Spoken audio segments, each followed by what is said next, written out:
Nós vamos ver Juízes 19, 20 e 21 nesta manhã. Lembrando que o livro de Juízes tem duas introduções, que é o capítulo 1, a primeira introdução, o capítulo 2, a segunda introdução. Depois nós temos 12 juízes. O primeiro é Otoniel, o último é Sansão, e cada um deles é pior do que o seu predecessor. E aí nós temos duas conclusões do livro de Juízes. A primeira conclusão nós vimos na semana passada. Nós temos ali o capítulo 17, 18, com Mica, aquele levita que peca diante de Deus, a tribo de Dan peca diante de Deus também. E na segunda conclusão, no capítulo 19 ao 21, as coisas não melhoram. Juízes não termina bem. Juízes termina como realmente uma tragédia, onde o pecado só piora. Juízes, ele clama por Samuel, ele clama por um rei davídico, ele clama por um rei que é Davi, e no final, na verdade, já está apontando e esperando o nosso Senhor Jesus como verdadeiro rei, filho de Davi. Nós cantamos no trono a reinar. Bem, Juízes 19, nós vamos ver o capítulo 19, depois do 20 e 21 nós vamos fazer um resumo enquanto expomos. Após a leitura, eu irei dizer: esta é a palavra do Senhor. E todos os que respondam com amém. Nós vamos orar mais uma vez.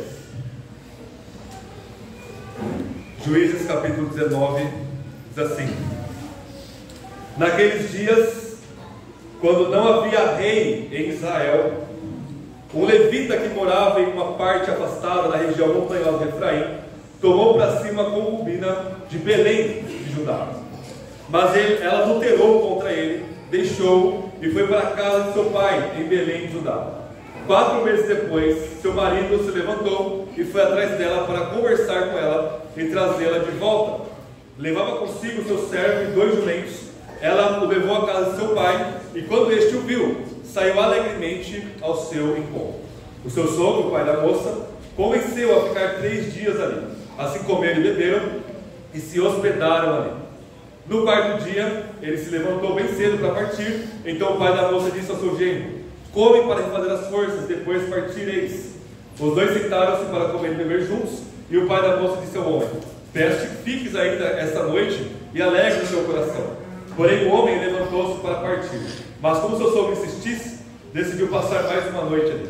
No 5º dia, novamente levantaram-se cedo para partir. Mas o pai da moça disse: refaze as tuas forças, fica até o fim do dia. E os dois comeram juntos. Então quando o homem e sua concubina e os servos se levantaram para partir, seu sogro, o pai da moça, disse: vês que o dia já está quase acabando e já é quase noite. Peço-te que passes a noite aqui e alegres o teu coração. Amanhã bem cedo poderás partir e ir para a sua tenda. Entretanto, o homem não quis passar mais uma noite ali e partiu em direção a Jebus, que é Jerusalém, com os 2 jumentos selados e a concubina. Quando se aproximavam de Jebus, o dia já estava acabando, e o servo disse ao seu senhor: peço-te que paremos nessa cidade dos jebuseus e passemos a noite aí. Mas o senhor respondeu: não pararemos em nenhuma cidade estrangeira que não seja dos israelitas, mas iremos até Gibeá. E disse ainda ao servo: vamos a um desses lugares, Gibeá ou Ramá, e passemos ali a noite. Continuaram então a caminho, e o sol se pôs quando estavam perto de Gibeá, no território de Benjamim. Por isso foram para lá, a fim de passar a noite. Depois de entrar na cidade, o levita sentou-se na praça, visto que ninguém os havia recebido em casa para que passassem a noite. Ao anoitecer, um homem idoso, que era já da região montanhosa de Efraim, mas que morava em Gibeá, estava voltando do trabalho do campo, e os homens do lugar eram benjamitas. Quando levantou os olhos, viu-me ali na praça da cidade, e lhe perguntou: para onde vais? E de onde vens? E ele respondeu: estamos de viagem de Belém de Judá para a parte afastada da região montanhosa de Efraim, de onde eu sou. Fui a Belém de Judá e agora estou indo ao santuário do Senhor, mas aqui ninguém me recebeu em sua casa. Temos palha e forragem para os nossos jumentos. Também há pão e vinho para mim, para a tua serva e para o jovem que acompanha os seus servos. Nada nos faltará. O homem idoso disse: és bem-vindo em minha casa. Cuidarei de tudo o que te faltar, só não passes a noite na praça. Assim, levou-o para sua casa e deu ração aos jumentos. Depois de lavarem os pés, comeram e beberam. enquanto se divertiam, homens depravados da cidade cercaram a casa, bateram a porta e disseram ao homem idoso, dono da casa: traze aqui para fora o homem que entrou na sua casa para que o conheçamos intimamente. O dono da casa saiu para falar com eles e disse: não, meus irmãos, não façais este mal, não façais essa loucura, pois este homem está aqui na minha casa. Aqui estão a minha filha virgem e a concubina do homem. Eu os entregarei a vós, humilhai-as e fazei com elas como bem vos parecer, mas não façais essa loucura a este homem.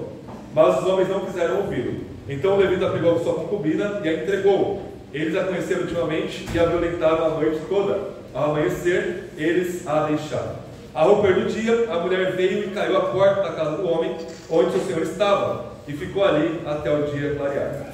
O seu senhor se levantou pela manhã, abriu a porta da casa e saiu para seguir viagem. E a sua concubina estava à porta da casa, com as mãos na soldeira da porta.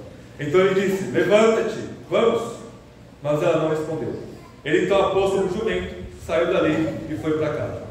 Quando chegou em casa, pegou uma faca e cortou sua concubina em 12 pedaços, membro por membro, e os enviou por todo o território de Israel. E todos que ouviam aquilo diziam: até hoje nunca se fez, nem se viu tal coisa, desde o dia que os israelitas subiram da terra do Egito. Reflitam e pensem nisso, dai o vosso parecer. Essa é a palavra do Senhor. Amém. Vamos orar? Senhor, te bendizemos, louvamos a tua glória e a tua graça em Cristo Jesus. O quão desesperador é vermos a maldade humana que está presente no coração de cada um de nós. Mas o quão maravilhoso é ver a sua graça, que nos envia Filho de Davi, seu Filho amado, o nosso Senhor, para morrer por nós.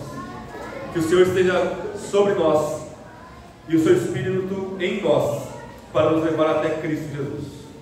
Submeta-nos a tua palavra e glorifique o teu nome. É o que nós te pedimos, em nome de Jesus. Amém. Irmãos, o que é muito interessante em todos os filmes e séries que tratam do tema de zumbis, né? A gente pode pensar The Walking Dead, a gente pode pensar The Last of Us, que é o mais recente, ou Resident Evil, que é o mais conhecido. O que é interessante em todos esses filmes e séries, até nos livros sobre zumbis, é que o problema inicial da humanidade é que estamos diante de uma ameaça contra a humanidade, que são zumbis.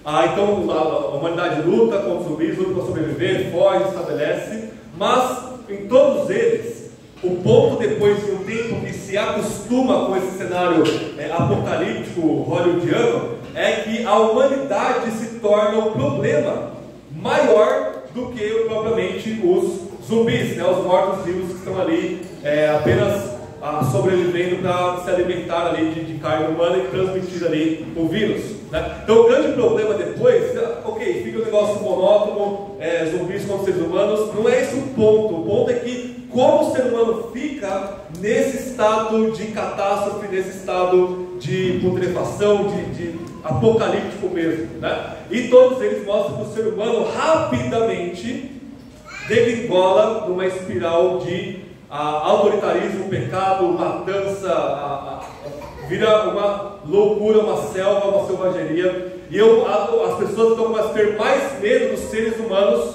vivos do que propriamente dos zumbis, que já estão ali meio que acostumados. Isso ilustra muito bem esse momento na Bíblia, esse momento na história da redenção, onde Israel ele estava entrando ali com Josué na Terra Prometida, e na Terra Prometida era uma terra de zumbis, era uma terra onde você tinha os cananeus, um povo absurdamente bruto, pecador, sem escrúpulos, dados à idolatria desde sempre. Eles eram ali mortos ambulantes, por assim dizer, né? Então o problema inicial de Josué, que nós vimos, nós pregamos todo o Josué antes de Juízes, o que fazer com os cananeus, tá? Mas uma vez instalados na Terra Prometida, uma vez que eles estão aqui conquistando a Terra Prometida, uma vez que eles se acostumam com esses zumbis, com as pessoas espiritualmente mortas, o problema agora se torna o próprio Israel.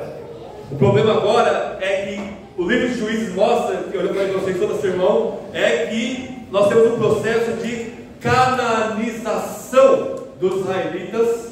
É um processo de se tornar zumbis, se tornar como os cananeus, se tornar parecidos com eles. Israel se torna até mesmo piores do que os cananeus ao seu redor, né? E isso não para, começa bem, Josué termina muito bem, todo mundo fazendo a vontade de Deus no final de Josué. Josué morre, as coisas começam a descer ladeira abaixo. Otoniel é o juiz de Judá, um juiz excelente. Depois de Otoniel nós temos essa espiral de pecado e de degradação de Israel. Pior dos juízes de todos é Sansão, da tribo de Dan. E os dois prólogos, as duas conclusões dos juízes vai mostrar o ápice da canaanização de Israel. O ápice da igreja neste momento de Israel, do povo de Deus, se tornar exatamente como o mundo. E nesse processo, o ponto fundamental que nós está destacando em cada sermão é: o refrão dos juízes é que eles não tinham rei. E por eles não terem um rei de acordo com o coração de Deus, eles faziam o que era certo, agradável aos olhos de cada um. Cada um fazia o que bem entendia. E este é o processo então de canonização. Quando nós somos dados a nós mesmos, entregues ao nosso coração, nós vamos ter esse processo de cada vez mais destruição da imagem de Deus em nós, e nos tornarmos cada vez mais parecidos com o diabo e não com o nosso Senhor. E agora nós estamos no ápice. Capítulo 19, 20 e 21 de Juízes. Os próprios israelitas na época terminam o capítulo 19 falando: olha, desde que Deus nos tirou da terra do Egito, a gente fez muita coisa ruim, né? A gente blasfemou contra Deus, a gente reclamou, a gente fez muita coisa ruim mesmo. No livro de Juízes, aqui nosso processo foi ladeira abaixo, mas nunca se foi feita uma coisa parecida com isso em Israel. Cortaram ali a concubina do levita, o marido dela cortou ela porque violentaram a noite toda e mandou um pedaço da mulher para cada uma das 12 tribos de Israel. Isso deixou todo mundo de cabelo em pé, isso deu um basta, dizendo: não, a gente precisa lidar com isso. Então o problema do livro de Juízes é um problema político e teológico, é um problema de autoridade. Não tinha autoridade, não tinha um rei, eles não estavam debaixo da autoridade de Deus, e portanto, dado a autoridade de si mesmo, cada um vai caminhar passos largos para a destruição e para a condenação e para esse estado de putrefação moral cada vez pior. Na semana passada nós vimos que a autoridade que Deus dá tem três meios, né? Nós vimos, só para lembrar, Deus deu a espada para o Estado, Deus deu a vara para o pai e para a mãe disciplinar seus filhos, e Deus deu a chave para a igreja disciplinar os seus membros, né? A gente viu que a autoridade do marido está não em mandar na esposa, mas em amar e servir a esposa. E ainda continuando esse tema de autoridade, o capítulo 19 e 21 de Juízes vai nos dar três aspectos da má autoridade, de uma autoridade abusiva, de uma autoridade absolutamente distorcida e corrompida pelo pecado. E a partir disso nós temos então o lado positivo da Bíblia, que é o que acontece, ou o que aconteceria se Israel tivesse um rei. Um rei ideal, um rei perfeito, um rei que conduzisse o coração e pastoreasse a alma de Israel, que nós temos agora, que é o nosso Senhor Jesus. O que acontece então quando nós temos uma boa autoridade e exercemos uma boa autoridade, e o que acontece quando nós abusamos dessa autoridade diante de Deus? Então, em primeiro lugar, em cada um dos três pontos é um capítulo inteiro aqui de Juízes, são 3 capítulos. Em primeiro lugar, preste atenção nisso que é muito importante: a autoridade legítima, a autoridade piedosa, a autoridade verdadeira, aquela que está debaixo da autoridade de Deus, ela sempre gera vida. Sempre gera vida. A autoridade abusiva, pecaminosa, corrompida, sempre gera o oposto, sempre gera morte. E vocês vão entender a aplicação daqui a pouquinho. Mas o capítulo 19 é um capítulo tenebroso, né? Nós temos um levita, alguém que era para se consagrar a Deus, alguém que estava ali para servir no culto a Deus. Ele toma para si uma concubina. Uma concubina necessariamente o torna bígamo. Uma concubina é sempre uma mulher secundária à esposa. Então ele entra no processo de poligamia dos cananeus pagãos. ele toma para cima a concubina, ela o trai, e aí o texto no hebraico ele é muito ambíguo, não dá para saber sem certeza se é ele que traiu ela com outras mulheres, ou se ela que traiu ele. As traduções todas vão nessa linha de que ela traiu ele, a gente pode seguir essa linha aqui, né? E ela vai para a casa do seu pai. 4 meses depois, ele vai atrás dela. Ou seja, ele não estava nem aí para você. Ele não é um cara bonzinho indo atrás da sua esposa para restaurar o seu casamento. Não, quando ele quis algum status, quando ele quis satisfazer os seus desejos com essa mulher, 4 meses depois, ele se levanta e vai lá de forma egoísta e egocentrada, ele vai buscar a sua mulher. O sogro dele trata ele muito bem porque ele é bonzinho? Não, porque na época, quando você tinha esse desquite, esse divórcio, que a culpa era da mulher, os pais da moça, eles sofriam sanções pesadas da lei. Então, o sogro dele aqui está falando de tudo para agradar o rapaz, para o rapaz não ter nenhum ressentimento e não trazer nenhuma punição sobre ele. Então ele fica, fica aqui na minha casa e passa 1, 2, 3, 4, 5 dias aqui, até que o levita não quer mais ficar lá, ele se levanta e parte para sua casa. Ele vai em direção a Jebus, a Jerusalém, que ainda não havia sido conquistada, mas que aqui não é tratado de forma negativa. Ele era para ir para Jerusalém, não parou. Se ele tivesse parado em Jerusalém, talvez ficasse melhor. Ele continua a viagem e vai para uma cidade chamada Gibeá. Gibeá é uma cidade da tribo de Benjamim. Marquem bem isso para vocês. Capítulo 17 e 18. Dan, a tribo de Dan, é quem dá trabalho, que dá problema, que contamina todo Israel. Aqui no final é a tribo de Benjamim, os canhotos, que vão depois se juntar em Judá e ficar uma coisa só, mas é Benjamim que vai dar trabalho para eles aqui. Então o levita, ele não está amando a concubina dele, ele está tratando como um objeto, ele está tratando ela simplesmente como um objeto de satisfação própria dele, e ele faz o que bem entender com ela. Depois ele continua, ninguém recebe ele em casa, ou seja, zero hospitalidade aqui dos benjamitas, zero hospitalidade, e o homem velho fala: pelo amor de Deus, não fique aqui na praça, não passe a noite aqui na praça, porque esse homem, esse idoso, que é lá de Efraim, mas morava lá em Gibeá, sabia a cidade que ele vivia. Não tem segurança nenhuma esse levita que não é nomeado aqui passar a noite lá na praça. Então vem na minha casa. E o que acontece a partir de então, meus irmãos e irmãs?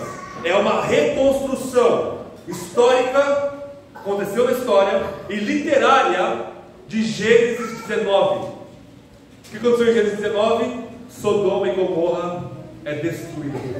É exatamente parecido, as mesmas palavras que o autor de Juízes usa, ele tira tudo de Moisés lá de Gênesis 19, né? Então lá em Gênesis 19 nós temos Ló morando lá em Sodoma, 2 anos chegam, o pessoal lá de Sodoma, traz esses moradores para cá, Ló entrega de mulheres para os homens, é uma catástrofe, assim, uma coisa inimaginável. Ló foge, ele olha para trás, a mulher dele vira sal, né? Mas lá de longe, quando ele está lá em outra cidade, ele vê fumaça saindo de Sodoma e Gomorra. Deus tinha destruído aquela cidade com fogo do céu. A gente pensa, mas Sodoma e Gomorra é o ápice da pecaminosidade, uma coisa absurdamente abominável. Aqui nós temos Israel, a igreja de Deus, o povo de Deus aqui, nessa área da história, fazendo exatamente igual Sodoma e Gomorra. Então, os homens batem lá, entrega esse homem que a gente quer conhecer intimamente, né? Então, além do pecado da homossexualidade, nós temos aqui uma humilhação. Não podia ser qualquer pessoa ali. Eles queriam simplesmente humilhar e abusar desse levita aqui. O homem velhinho fala: pelo amor de Deus, ele é meu hóspede, eu sou o anfitrião dele, você não pode fazer essa loucura aqui. E o homem fala, toma aqui a minha filha concubina do cara. Eles não querem saber, eles querem o levita. E o levita meio que joga a concubina na mão daqueles homens. Eles a violentam a noite toda. E ela, zumbizando, né, semi-morta, ela vai até a porta da casa do seu marido, cai ali como morta e de fato morre. O que o levita estava fazendo? Dormindo. O texto fala isso, fala que ele acordou de manhã. Então vejam, anoiteceu, aconteceu tudo aquilo, joga a mulher lá dos cães e vai dormir. Um levita. Isso é mais do que impressionante para o judeu e para nós temos isso aqui. Alguém que é para estar consagrado a Deus está nesse nível de psicopatia ou sociopatia ou qualquer apatia, né? Qualquer patose, qualquer doença da alma dele aqui, ele vai dormir. Ele se acorda, e ele acorda, o texto fala que ele vai seguir viagem. Ele não vai procurar a mulher, ele não está preocupado com a concubina, ele vai seguir viagem. O problema é que ele abre a porta, a mulher está lá morta na sua porta. E ele dá ordem, levanta-te e vamos. Ele não pergunta como que ela está, ele não dá nenhuma assistência ali. Ele diz, você é um estorvo, vamos logo. Ela não responde, ele pega ela, coloca no animalzinho dele lá, e ele segue em viagem. Ele viu que ela não respondia mesmo. E aí, como morta, espera que estava morta, ele picota ela, ele corta ela em 12 partes. Então nós temos a autoridade desse levita corrompida, entregando a sua concubina à morte, e a autoridade da tribo de Benjamim, aqui de Gibeá, e dando morte e promovendo morte aqui em todos os níveis. Então, o ponto de autoridade é o seguinte: a autoridade de Deus sempre gera vida, e a autoridade corrompida do pecado sempre vai corromper a vida, sempre vai gerar a morte. Esse é o princípio básico da autoridade das Escrituras. E é muito interessante porque lá em Gênesis 1:28, que é o texto fundamental da nossa identidade como imagem de Deus, Moisés vai conectar esses dois temas de vida e de autoridade. Deus disse: façamos o homem a nossa imagem e semelhança, frutificai, multiplicai, enchei a terra, dominai sobre todas as coisas. Então veja, existe uma conexão no texto de frutificar vida e encher a terra com essa vida, e exercer domínio e autoridade debaixo da autoridade de Deus. Está conectado essas duas coisas aqui. É por isso que talvez a paternidade e a maternidade é uma expressão máxima desse nosso reflexo da imagem de Deus, porque nós estamos gerando vida, estamos nutrindo essa vida debaixo da autoridade amorosa, justa e misericordiosa do nosso Deus. Então a Bíblia conecta frutificar com dominar. Esse dominar não é um domínio perverso, é dominar como Deus reina, como Deus domina, com amor, graça, justiça e santidade. Então a Bíblia conecta essas duas coisas. E a aplicação prática tem milhares de facetas para nós. Por quê? Falei na semana passada, a única etapa da vida humana que a gente não exerce autoridade é quando nós somos crianças. Porque a criança, ela tem que aprender a autoridade bíblica dos pais. Ela não deve exercer nenhuma autoridade sobre o que ela quer comer, assistir, ver, fazer. Não, é o pai e a mãe que mandam na criança, para o bem da criança, porque ela não sabe o bem dela, não sabe discernir o bem e o mal, né? Agora, tirando isso, todos os seres humanos, todos nós, exercemos autoridade em alguma área da vida. Quer se você seja homem, mulher, pai, mãe, solteiro, quer você seja empregado, patrão, estudante, professor, você exerce autoridade. E o tipo de autoridade que você vai exercer só tem dois: ou é uma autoridade pecaminosa, que vai gerar não vida, morte, ou é uma autoridade piedosa, debaixo da autoridade de Cristo, e vai gerar vida. E vida em abundância. Esse é o ponto. Ou você é esse levita, que não está nem aí para nada, exercendo uma autoridade absurda, ou você é Gibeá, abusando da autoridade nos níveis catastróficos, ou você se submete a Cristo e exerce uma autoridade vivificante. Na prática, como isso se parece? O homem é autoridade sobre a mulher. A Bíblia fala isso, né? O cabeça da mulher é o homem. A gente viu que o homem não tem espada, não tem vara, não tem chave, ele tem amor sacrificial para ser a sua esposa, né? Como você, como homem, sabe que você está exercendo uma autoridade bíblica sobre a sua esposa? ela está gerando vida no sentido espiritual da coisa? Vejam, um homem bíblico que ama sua esposa, que conduz ela na palavra de Deus, que se entrega por ela, que é um servo, que é humilde, que ama de fato ela, o que vai acontecer com essa mulher, debaixo da autoridade desse homem? Ela vai florescer, ela vai frutificar, ela vai, com o passar do tempo, ficando cada vez mais bonita, espiritualmente falando, cada vez mais vibrante, mais reluzente. Agora, um homem abusivo, maligno, egoísta, a mulher ela vai o quê? Definhar. Nossas crianças é a mesma coisa. Nossas crianças, elas são o quê? Elas estão transbordando de vida, de alegria, elas estão crescendo, frutificando, florescendo na palavra de Deus, ou a gente está traumatizando elas? E aqui eu sei que todo mundo que não nasceu no lar cristão sofreu ou um abuso de autoridade ou uma negligência de autoridade, que é tão destrutivo quanto no caso aqui. O levita ele foi tanto omisso quanto abusivo nos dois níveis da autoridade corrompida aqui. Então, quando a autoridade masculina dos levitas e dos gibeás, aqui do pessoal de Gibeá, ela é corrompida, eles são omissos, eles são abusivos, eles são autoritários, eles são egoístas, destruição acontece. Destruição a nível individual, a nível família. A família desse levita foi destruída por ele e pelo pessoal de Gibeá, e a nível de comunidade, a nível de sociedade, a nível de igreja. Então, se a nossa igreja, os homens começarem a ser frouxos e a serem abusivos, não tem igreja que permaneça de pé. A igreja se torna como Canaã, ou pior, a igreja se torna como Sodoma.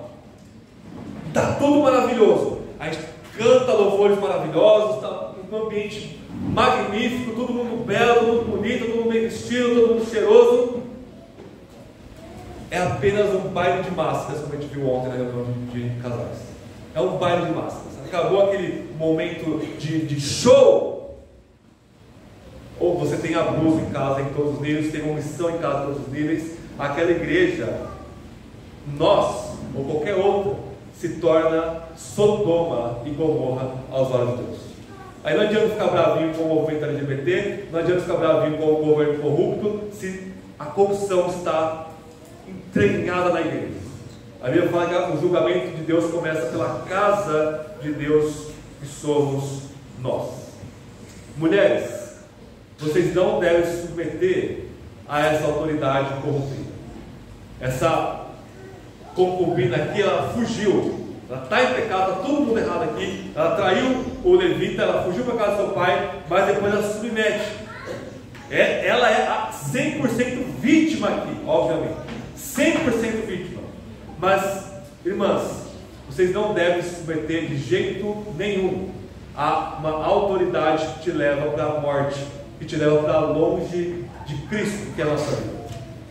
Então, homens, nós devemos exercer a autoridade para a autoridade de Deus, e mulheres, vocês devem, não se submeter a autoridades abusivas e não se tornarem uma autoridade abusiva sobre a área que Deus fala para vocês.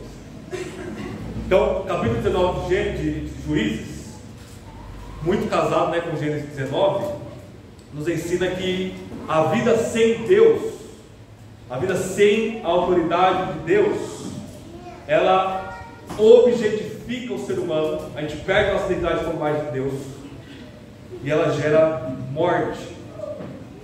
Qual que é a solução então? A solução de Juízes é uma só: Davi, vem para cá. A solução de Juízes é: nós precisamos de um rei, nós precisamos de aprender a autoridade com o rei, de fato. Então Juízes 19, em meio a toda essa lamaçal de pecado, nos clama Cristo, e grita pelo filho de Davi vir para nós. E vejam, o texto é tão polêmico porque quem é de Benjamim? Saul era de Benjamim. Especificamente, Saul nasceu nessa cidade de Gibeá, aqui. Então Deus está falando: olha, Saul não é um rei conforme o coração de Deus. Nós não precisamos de Saul. Nós não precisamos de mais um Gibeá, de mais um benjamita que vai nos levar à morte. Por melhor que Saul seja, por mais militarmente preparado que Saul seja, nós não precisamos de força humana de Saul. Nós precisamos de alguém que vem lá de Belém, nós precisamos de Davi. E o nosso Senhor Jesus, Ele nos mostra de fato o que é a autoridade. A autoridade do levita, ele é o nosso esposo, e ele não nos entrega para a destruição, ele não nos dispensa, ele exerce essa autoridade para morrer por nós e nos salvar dos nossos pecados. Ele redime a concubina que somos nós, ele redime-nos da nossa prostituição, ele não nos destrói, mas ele foi destruído por nós. É isso que nós precisamos. A gente precisa do filho de Davi. Segundo ponto, no capítulo 20, a coisa ela vai piorando. Por quê? Ok, o levita mandou cada parte da concubina para uma tribo de Israel. O pessoal fica indignado. E o texto fala que Israel se junta como um só homem, tá? Igual Saul, em momento da 1 Samuel, ele corta um boi em 12 pedaços, igual o levita fez aqui, e manda para cada uma das tribos de Israel, falando: quem não se submeter a mim, vai acontecer com você o que aconteceu com esse boi aqui, eu vou fatiar você. É um déjà vu ler 1 Samuel para um israelita. Hoje já aconteceu. Alguém lá em Gibeá, um levita, já picotou alguém em 12 partes. Saul está fazendo a mesma coisa. E o povo se junta como um só homem aqui, se junta como um só homem lá debaixo da liderança de Saul. O grande problema é que essa união de Israel, para resolver o problema de Gibeá, da concubina que foi morta e picotada, é pecaminosa também. Eles estão indignadinhos, eles estão, nossa, isso não pode ficar assim, né? E aí, no processo de punir Gibeá e punir a tribo de Benjamim, eles cometem todo tipo de pecado também. Eles quebram todas as leis. Tem leis lá em Números, Deuteronômio, que vai falar: olha, se uma tribo pecar, você tem que agir assim, assim, assado. E eles passam por cima de todas as leis de Deus aqui. Eles querem vingança, eles querem apagar aquilo a qualquer custo. Então é uma unidade com base na mentira, na vingança, no egoísmo e em mero moralismo, que eles não têm nenhum aqui. Por quê? A lei de Moisés fala que quando acontece uma coisa dessa, você precisa de no mínimo 2 ou 3 testemunhas. O que acontece aqui é que só tem uma testemunha, que é o levita. E o que o levita faz é manipular Israel. Ele não conta a verdade toda. É por isso que nunca pode ouvir um lado da história só, porque um lado da história só sempre é reduzido, sempre é enviesado, sempre é incompleto. O levita fala: olha, eu estava lá com a minha concubina, e aí os caras invadiram lá e abusaram dela a noite toda. E foi isso que aconteceu. Ele não fala dos pecados dele, ele não fala que ele entregou ela, ele não fala que ele tratou ela como um cachorro morto ali, ele não fala nada disso. Israel compra a briga, né? Ele ouve um lado só e já fica todo ouriçado, ele compra a briga, e aí ele se arma para lutar contra Gibeá. E ele fala para Benjamim, para a tribo: Benjamim, entrega esses homens perversos de Gibeá. Benjamim fala o quê? Não.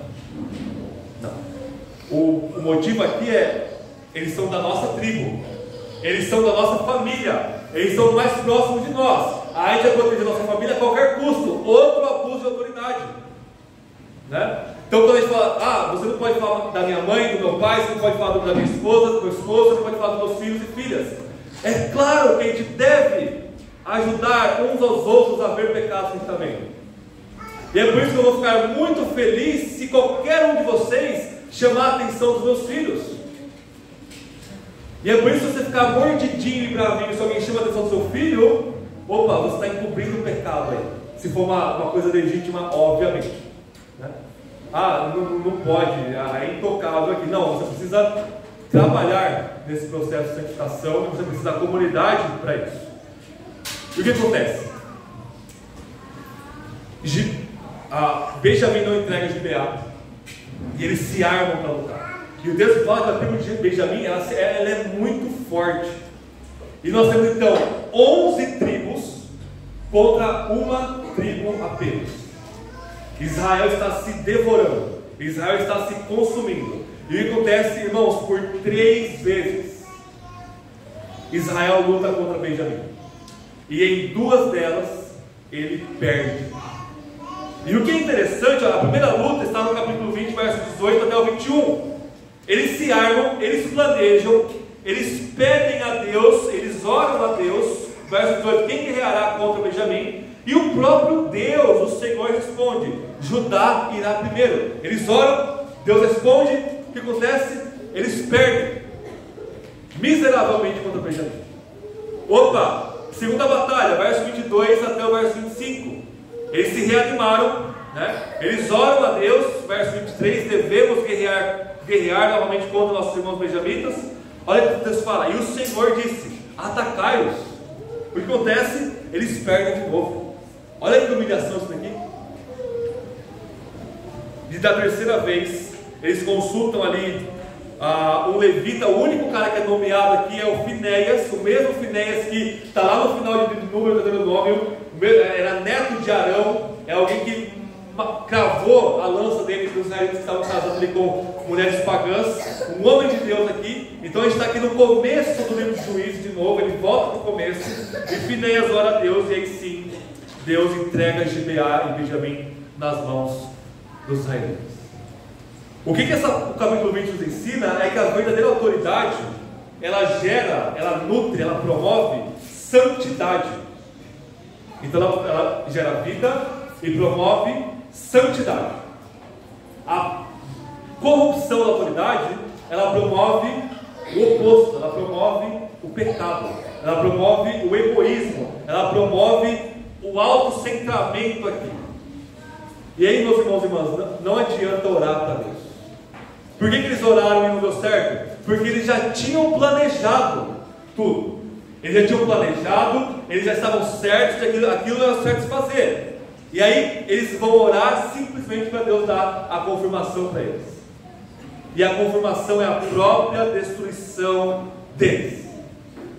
Então não sejamos hipócritas. Quando você quer uma coisa e quando você quiser fazer certo aos seus próprios olhos, quando você planeja uma coisa independente de Deus e depois você vai orar, adivinha o que vai acontecer? É muito provável que Deus te dê o que você quer e que isso seja para a sua destruição, porque você está com a motivação errada no coração. Você está centrado em si mesmo, você quer glória para si mesmo, eles queriam vingança, simplesmente por vingança. Eles não estavam preocupados com a glória de Deus, com o reino de Deus, com a vontade de Deus, não. Eles queriam apenas que Deus afirmasse o erro deles. E Deus fez o quê? Entregou eles ao próprio coração deles. E eles morreram, perderam 2 vezes, 11 tribos contra uma, e eles perderam. E eles iam perder de novo se Finéias não tivesse intercedido por eles. Então essa autoridade abusiva de Israel contra Benjamim, e de Benjamim contra Israel, gera mais e mais pecado. Tanto Benjamim quanto Israel, está todo mundo errado e em pecado aqui. Verso 35 fala: então o Senhor derrotou Benjamim diante dos israelitas, que mataram 25.100 homens de Benjamim naquele dia, de todos que usavam espada. Então Israel se une de forma pecaminosa, ignora a lei, ignora a palavra de Deus, oram de uma forma completamente errada, completamente egoísta, e querem manipular a Deus, e acabam sendo entregues a si mesmo. E a aplicação aqui é Mateus capítulo 7. Eles estavam vendo um cisco no olho de Benjamim, que era um cisco cósmico, mas tinha uma trave no olho deles. Não, você está fazendo o que é errado. Não, aquela igreja ela é muito ruim. E aí nós temos uma trava no nosso olho. Aí não adianta ler a Bíblia, você vai ler ela para ser confirmado o seu pecado. Não adianta orar, você tem uma oração de ímpio. Não é porque a pessoa ora, irmãos, que significa alguma coisa. Provérbios fala que a oração do ímpio é uma abominação para Deus, e o ímpio ora. O ímpio talvez ore mais do que nós, talvez até mesmo se dirigindo ao Deus verdadeiro, mas o coração está lá, dado à prostituição espiritual, ao adultério e à idolatria espiritual, e Deus entrega cada vez mais essa pessoa ao seu próprio pecado. A solução é, de novo, uma só: o Evangelho. O Evangelho é uma pessoa, Cristo Jesus, nosso Senhor. Cristo, Ele não nos une na mentira. O Evangelho não é a palavra de um apóstolo só, é o testemunho todo da igreja, e nos une em santidade. E Lutero vai dizer o seguinte: olha, a paz, se possível, a verdade a qualquer custo. Então não adianta estarmos unidos na mentira, por mais bonitinhos que nós sejamos. Não adianta eu querer segurar todo mundo aqui na igreja afirmando o pecado de vocês. Deus me condene por uma coisa dessa. E Deus condena a nossa igreja se nós prezarmos pela unidade e por sermos uma igreja bonitinha, agradável, que chama as pessoas na mentira e no pecado. Isso não vale nada, gente de Deus. Não vale nada de Israel se juntar com um só homem por uma causa nobre, por uma causa apropriada, lutar contra o pecado dentro de Israel. Então não adianta juntar contra o pecado dentro da igreja, dentro de nós, com meios pecaminosos e mentirosos. Cristo, Ele nos redime de toda essa bagunça, egoísmo, destruição e de pecado.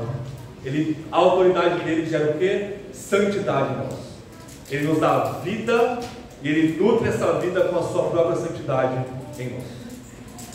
Terceiro e último lugar, o capítulo 21 fica mais feio ainda. Porque lembra? Acompanha a narrativa. Israel chora uma vez, perdeu, chorou, orou para Deus. Chorou, segunda vez, perdeu, chorou de novo. Tá? Terceira vez, opa, ganharam. E aí quando eles ganharam, eles choraram de novo no capítulo 21.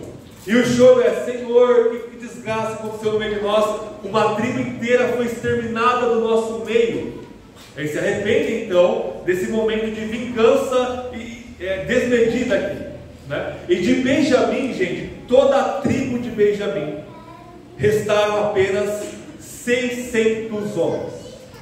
600 homens, nenhuma mulher, nenhuma criança, apenas 600 homens de batalha, de uma tribo inteira. Israel vê isso, se arrepende e fala: e agora, Deus, por que aconteceu uma coisa dessa entre nós?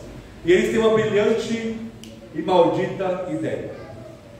Eles falam: olha, quem que não se juntou conosco na batalha? Ah, uma cidade além do Jordão. Lembra que duas tribos inês ficaram além do Jordão? Uma dessas cidades, que chama Jabes de Gileade, da tribo de Gileade, não foi para batalha. O que Israel faz? Opa, vamos lá punir eles. Então Israel, para compensar esse pecado de destruir toda a tribo de Benjamim, ouvindo uma só testemunha, passando por cima da lei de Moisés, querendo manipular Deus, para compensar esse pecado, eles vão cometer um outro pecado. O que eles fazem? Eles vão até Jabes de Gileade e matam todo mundo que seja homem e mulher já casado. Eles deixam apenas as virgens ali. Quantas virgens tem ali? Porque no começo do capítulo eles fazem um voto a Deus de que eles não vão deixar, lá no capítulo 20, nenhuma de suas mulheres das 11 tribos de Israel, eles não vão deixar que elas se casem com os benjamitas para restaurar a tribo de Benjamim. Opa, então eles têm esse voto absolutamente errado, precipitado, imbecil, não sábio. O que a gente faz? Vamos destruir aquela cidade de Gileade, pega essas 400 moças e entrega elas para os soldados benjamitas recuperarem a sua tribo. Elas foram arrastadas e o abuso contra a mulher continua aqui. 400 moças virgens é entregue a esses perversos soldados de Benjamim aqui. Só que nós temos então 600 homens, 400 mulheres, falta ainda 200 homens, estão sem mulher ainda. Como que a gente vai resolver isso? Outra ideia fantástica. Eles vão até Siló. Siló era a cidade que estava o quê? O tabernáculo. Era o culto centralizado de Deus ali. Aqui no começo era em Siló, depois que é mudado para Jerusalém. Então lá diante da arca, diante da tenda, do tabernáculo, do templo, do santuário de Deus, o que eles fazem?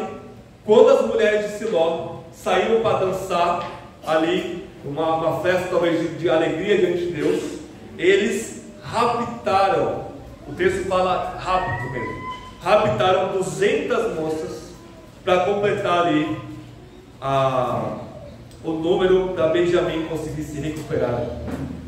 E o livro termina assim. O último versículo fala, verso 25: naqueles dias não havia rei em Israel, e cada um fazia o que lhe parecia certo. O que o capítulo 21 de Juízes ensina é que a autoridade corrompida, ela trata pecado com pecado.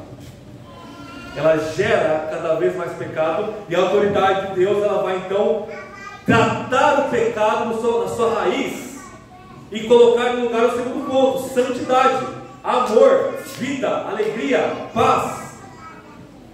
Mas a autoridade sem Deus tapa o pecado com outro pecado, e é exatamente isso que a gente faz quando nós não nos submetemos a Deus.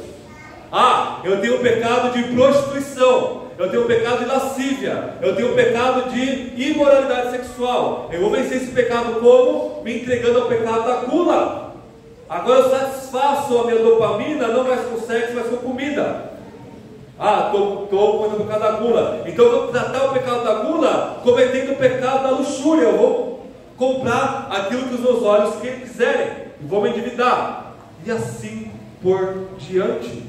E você acha que você tratou o pecado porque você não está mais cometendo ele, mas se você colocar o pecado no lugar, você não se arrependeu do seu pecado.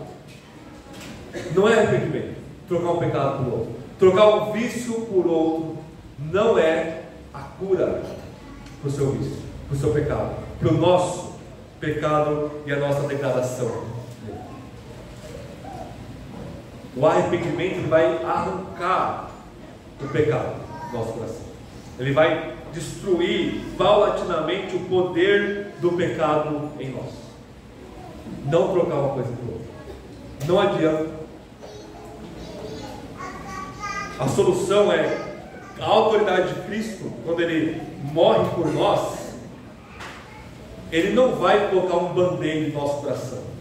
Ele não vai fazer um paliativo, tapar um buraco, e aquele buraco daqui a um tempo vai fazer uma erosão e vai ficar maior ainda.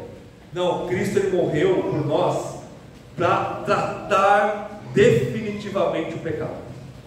Não com outro pecado, mas com vida, com amor, com alegria, com paz, com a nova criação que Ele tem para cada um de nós.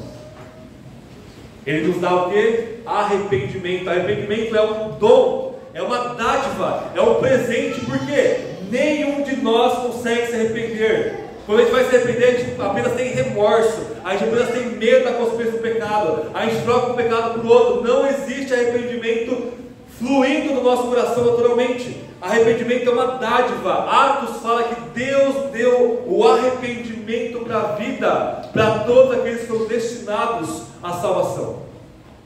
Cristo, Ele vem, morre por nós e leva os nossos pecados sobre si. O que Ele nos dá? Arrependimento verdadeiro, fé verdadeira, vida verdadeira, perdão verdadeiro. Ele nos perdoa aquilo que Israel não conseguiu fazer com Gibeão, com Gibeá, com Benjamim. Perdão dele. E é o perdão de Cristo que é essa enxurrada de alegria e de vida que lava os nossos pecados. Então, meus irmãos e irmãs, Juízes, ele quer gritar no nosso coração uma só coisa: submeta-se ao filho de Davi. Submeta-se ao rei. E submeter ao rei é uma coisa muito prática, é muito visível, é muito transparente, é muito clara. Todo mundo dá para ver que você está submisso à autoridade dele, porque você tem vida, e você promove vida, e você promove santidade, e você não quer tapar um pecado com o outro. Por mais que todos nós façamos isso em alguma medida, Cristo, Ele rasga-nos, Ele nos mata a nossa velha natureza e nos dá uma nova vida nele. Juízes clama para cada um de nós: submeta-se à autoridade daquele que morreu por nós. e receba a vida gratuita e abundante nele. Amém? Vamos orar? Tenha um momento de oração silenciosa breve, confesse os pecados, confesse a falta de arrependimento que todos nós temos e corra para aquele que nos abraça e nos recebe a todos.